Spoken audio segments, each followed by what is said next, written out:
We provide you the platform to turn your dreams into reality. Give wings to your aspirations with KR Mangalam University. दुनिया के कई देशों में corona के case तेजी से बढ़ने के बाद भारत में भी इसका असर देखने को मिल रहा है। भारत में बढ़ते कोरोना के मामलों को देखते हुए डेल्टा वेरिएंट की सबसे ज्यादा चर्चा हो रही है। अब इसी डेल्टा वेरिएंट पर IIT इंदौर की एक अहम रिपोर्ट भी सामने आई है, जिसने लोगों की चिंताएं बढ़ा दी है।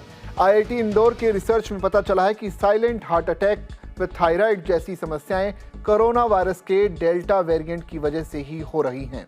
देशों में कोरोना के केस तेजी से बढ़ने के बाद भारत में भी इसका असर दिखने लगा है। भारत में बढ़ते कोरोना के मामलों को देखते हुए डेल्टा वेरिएंट की सबसे ज्यादा चर्चा हो रही है। अब इसी डेल्टा वेरिएंट पर IIT इंदौर की एक अहम रिपोर्ट भी सामने आई है, जिससे लोगों की चिंताएं बढ़ गई हैं।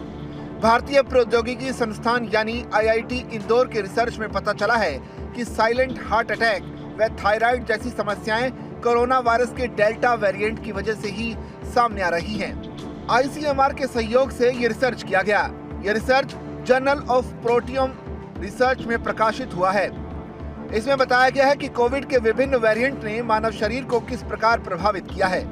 इस शोध से ये समझने में मदद मिलेगी कि कोविड-19 किस प्रकार जटिलताएं पैदा करता है और इससे भविष्य में कैसे बेहतर निदान और उपचार का मार्ग मिल सकता है। शोध में कोविड-19 के wild type, alpha, beta, gamma और डेल्टा से जुड़े प्रमुख बायोकेमिकल, हेमेटोलॉजिकल, लिपिडोमिक और मेटाबोलिक परिवर्तनों का अध्ययन किया गया। इसके लिए देश में कोविड-19 की पहली और दूसरी लहर के 3134 मरीजों का डेटा लिया गया। शोध के लिए मशीन लर्निंग का इस्तेमाल कर C reactive protein, D dimer, 418 neutrophils, white blood cell का काउंट, लिम्फोसाइट्स, यूरिया क्रिएटिन और लैक्टेट जैसे मापदंडों की पहचान की गई। इस शोध का नेतृत्व IIT इंदौर के डॉक्टर हेमचंद्र झा और KIMS भुवनेश्वर के डॉक्टर निर्मल कुमार महकूद ने किया। रोगी के डेटा का विश्लेषण IIT प्रयागराज की प्रोफेसर सोनाली अग्रवाल के मार्गदर्शन में किया गया।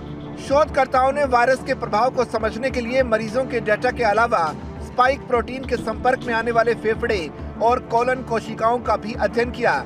इसमें पाया गया कि डेल्टा वेरिएंट से शरीर के रासायनिक संतुलन में सबसे अहम व्यवधान उत्पन्न हुआ।